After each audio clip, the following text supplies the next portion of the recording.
میں عمران کی تقریر آج انہوں نے کی، اس کے متعلق تھوڑا سا تجزیہ کرتا ہوں۔ ایک نیب کا نیا غیر قانونی غیر آئینی ایک چیئرمین اپوائنٹ ہوا ہے فوجی جرنیل، ان کے متعلق میں بات کرنا چاہتا ہوں، اور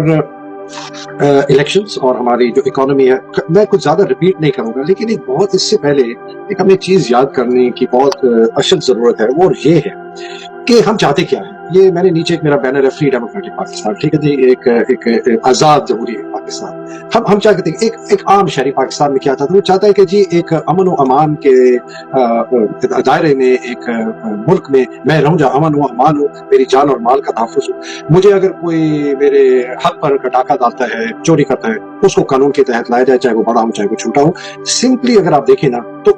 ہم یہ چاہتے ہیں، اور جب امن و امان ہوگا اور میرے حقوق کی حفاظت ہوگی، میرے جان کی حفاظت، میرے مال کی حفاظت، مجھے بات کرنے کی اجازت ہوگی، تو اور رول آف لا ہوگا، قانون کے تحت سب کے اگر میرے کوئی حقوق چھیننا چاہتے ہیں، مجھے زیادتی کرنا چاہتے ہیں، مجھے مارنا چاہتے ہیں، اس کے خلاف کارروائی ہوگی، تو پھر لوگ کاروبار بھی کریں گے۔ لوگوں کے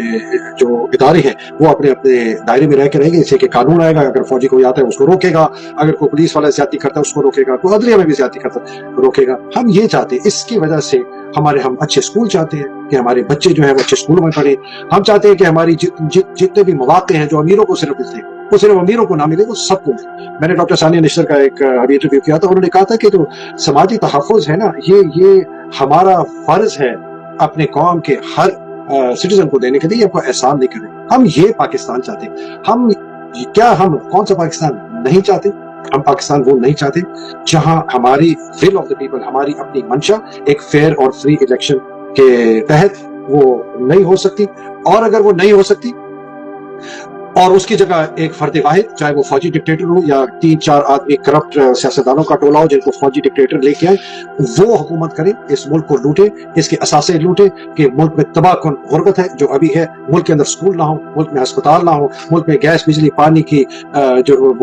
قیمتیں ہیں وہ آسمان سے تجاوز کر جائیں، اور ایک غریب کی کمر ٹوٹ جائے۔ یہ میں بہت ضروری ہے ریمائنڈ کرنے کے لیے کہ ہم یہ کر کیوں رہے ہیں۔ ہم پھنس جاتے ہیں جی وہ الیکشن کمیشن نے یہ کہا، اور پھنسنا چاہیے، واقعی وہ بھی چیزیں صحیح ہیں، الیکشن کمیشن نے یہ کہا، سپریم کورٹ نے وہ کر دیا، یہ فیصلہ دے دیا، کے پی کے گورنر نے کہا کہ میرے نام تو خط نہیں ہے، میرے سیکرٹری کے نام خط ہے، تو وہ میں تو کبھی بھی نہیں کھول سکتا ان کا خط، وہ منڈے کو آئیں گے تو کھولیں گے، پھر دیکھیں گے اس خط میں کیا لکھا ہے، مطلب اس طرح کیا،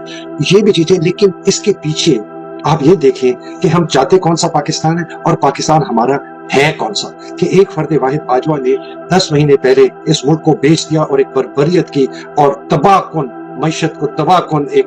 جگہ پہ لا کے کھڑا کروا دیا، اور اس کے بعد جو اس کا آرمی چیف دوسرا بنا عاصم منیر، تو میری نظر میں انلیگل، انکانسٹیٹیوشنل، بغیر ضابطے کے بنایا وہ آرمی چیف ہے، 2 دن پہلے ریٹائر ہو رہا تھا، وہ آرمی کا چیف بن گیا، اور اس نے بھی ایگزیکٹلی وہی کیا۔ کوئی اس نے ندیم انجم کے خلاف کارروائی نہیں کی، فیصل نصیر کے خلاف کارروائی نہیں کی، کوئی انویسٹیگیشن نہیں کی، ارشد شریف کے کیس کے اندر کسی قسم کی انویسٹیگیشن نہیں ہے کہ کس نے اٹھایا سواتی صاحب کو، کس نے اٹھایا گل صاحب کو، کس نے عمران ریاض خان کو ادھر سے دکھوایا، کس نے 16 کیسز رجسٹر کیے، کیوں کیے، کس کے کہنے پہ کیے، کس نے اس کو نکلوایا دبئی سے، کس نے جا کے کینیا میں جا کے کیسے اس آدمی کو قتل کروایا۔ یہ ساری چیزیں ہم آتی ہیں، لیکن چونکہ بدماشی ہے تو اسی لیے تو یہ ابھی کا پاکستان، یہ پاکستان 11 مہینے پہلے بھی اتنا خراب نہیں تھا کہ آپ یہاں میرے سے لوگ بات نہیں کرتے۔ میں فوجیوں کی بات کرتا ہوں تو جنرل بڑی بڑی تقریریں کرتے ہیں، بڑی بڑی کانفرنسز میں جا کے انہوں نے بڑی بڑی تقریریں کی، ان کے لیے میں تھوڑا ان کے اوپر آتا ہوں۔ میں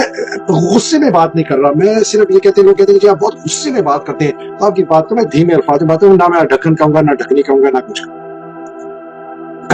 الیکشنز 2 صوبوں میں ہو جائے گی، وہ کے پی کا گورنر بھی ہے، وہ کھا دے۔ صوبوں میں آپ کرائیں گے،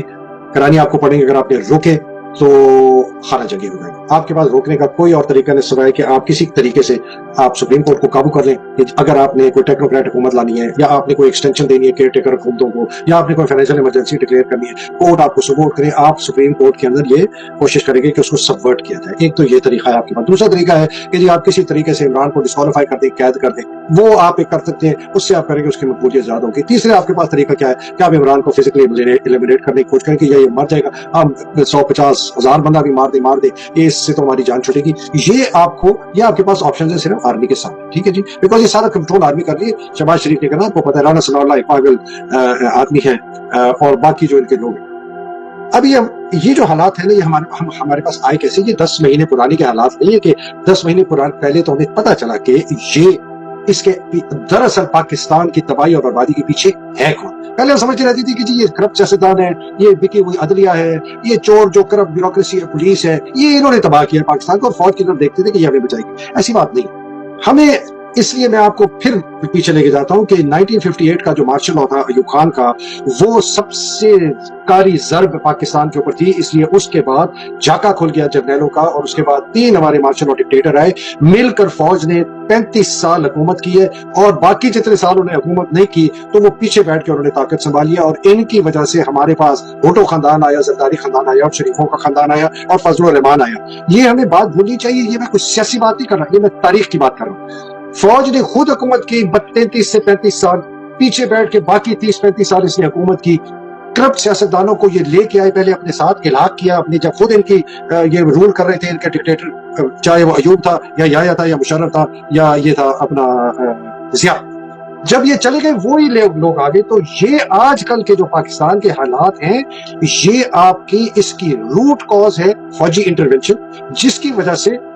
کرپٹ سیاستدان آئے، اور ان دونوں کی وجہ سے ہمارے سارے ادارے کمزور ہو گئے۔ سب سے بڑا ادارہ جو کمزور ہوا وہ ہماری عدلیہ ہوئی، اس کے بعد پولیس، بیوروکریسی اور الیکشن کا نظام۔ یہ آپ کو لنکیج سمجھنی ہے۔ اگر آپ یہ لنکیج سمجھیں گے جی باجوہ اچھا تھا، وہ گندا تھا، عاصم اچھا ہے، جی حافظ ہے، وہ ٹھیک ہے، وہ جی جنرل یہ جو بھٹ اپنا نظیر بھٹ جس کو کیا ہے وہ بڑا اچھا افسر تھا، جی نیب کا کر دیا، یہ نہیں۔ ایشو ہے کہ فوج اس پاکستان کے اوپر جو اس کی بے لگام طاقت ہے آرمی چیف کی، اور فوج کی ڈسپلن کو استعمال کر کے اس ملک کو وہ قابو کرتا ہے اور اس کو چھوڑتا نہیں ہے۔ اور جب انہوں نے قابو کیا، انہوں نے کہا یہ تو سونے کی کان ہے، ادھر تو بڑا پیسہ ہے، انہوں نے پھر وہ قبضہ گروپ بن گئے، پھر انہوں نے 40-50-60 کمپنیاں بنا لی، فوجی فاؤنڈیشن زبردست بن گئی، ہمیں یہ دکھایا کہ جی یہ تو ہم شہداء کے لیے کرتے ہیں، اور کرتے بھی ہیں شہداء کا پیکج، لیکن اصل عیاشی جرنیل کرتے ہیں، سینئر افسر کرتے ہیں۔ پھر انہوں نے کہا جی سب کے منہ کو خون لگاؤ، یہ جنرل مشرف کے زمانے سے کہا جی نیچے سے لے کر اوپر تک دے دو، اور جتنا سینئر ہوتا جاتا ہے زیادہ پلاٹ دے دو، تو سب کے منہ بند ہو گئے۔ اگر ایک فوج جو ہے اس کی لائلٹی اپنے آرمی چیف کی طرف ہے، اور وہ آرمی چیف اس ملک کو بیچتا ہے، تو پھر آپ کیا کریں؟ آپ آرمی چیف کو برا کہیں، یا آپ اس فوج کے سسٹم کو برا کہیں جو اس فوج کے اندر ایسا آرمی چیف بنا دیتا ہے جو اس ملک کے ساتھ غداری کرتا ہے، جس طرح آپ کے ساتھ کی ہے باجوہ نے، اور اس قسم کا آرمی چیف بناتا ہے عاصم، جو کہ نااہل تھا، غیر قانونی ہے، غیر آئینی ہے۔ یہ سب فوجی سنے سرونگ آتے ہیں، غیر قانونی، غیر آئینی، وہ اب آج آرمی چیف بن گیا، اور بن گیا تو بن گیا۔ اب ہم کرائے کے گریلے ہیں، جس طرح ہم نے انگریزوں کی خدمت کی، اس سے پہلے ہم نے رنجیت سنگھ کی خدمت۔ آپ سوچیں یہ 77 ملین، 7 کروڑ، تقریباً 7 کروڑ 70 لاکھ مسلمان پنجاب میں جو رہتے تھے، وہ 30 لاکھ 3 ملین سکھوں نے ان کے اوپر کیا، لدھیانے سے لے کر کشمیر تک، افغانستان تک اور پشاور تک۔ یہ وہ ذہنیت ہے، وہ آج ذہنیت وہی آپ کو عکاسی کر کے آپ کو نظر آ رہی ہے۔ تو میں اس بات کو نا I want to now conclude جو میں جس طرف آ رہا ہوں، کہ اس لیے ہم بار بار کہتے ہیں کہ یہ جو الیکشن ہے، اگر یہ انہوں نے روکا کسی طریقے سے تو اپنی اجارہ داری کو منانے کے لیے، اور اگر یہ مریم اور یہ بلاول اور شواز اور نواز اور اس جیسے زرداری اور فضلوں کو انہوں نے ہمارے پر مسلط کیا کہ ان کی اجارہ داری نہ جائے، تو یہ پھر آپ سمجھ لیں کہ یہ کتنا بڑا پاکستان کو چیلنج ہے۔ اب آپ چیلنج ہمارا دیکھیں، اکانومی تباہ ہو چکی ہے، ڈیفالٹ پہ آ گئے۔ میں تو کہتا ہوں اچھا ڈیفالٹ کر دیں، ایک دفعہ کر دیں، جو کچھ ہونا تھا ہو جائے۔ وہ کہتے ہیں نا یار چل مار دے یار، جو کرنا ہے گولی فائر کر دے، تو کر دے یار، فائر کر تو کر دو۔ اچھا یہ بھی ہو گیا، اکانومی کو آپ اس طرح پھر آپ چلیں ٹکڑے اٹھائیں۔ دوسرا میں یہ کہتا ہوں یہ فوج کر دے، انہوں نے جو حلا للا کرنا ہے، چڑھنا ہے، جو پاکستان کی عوام کے اوپر چڑھائی کرنی کر دے، مارشل لا لگا دے،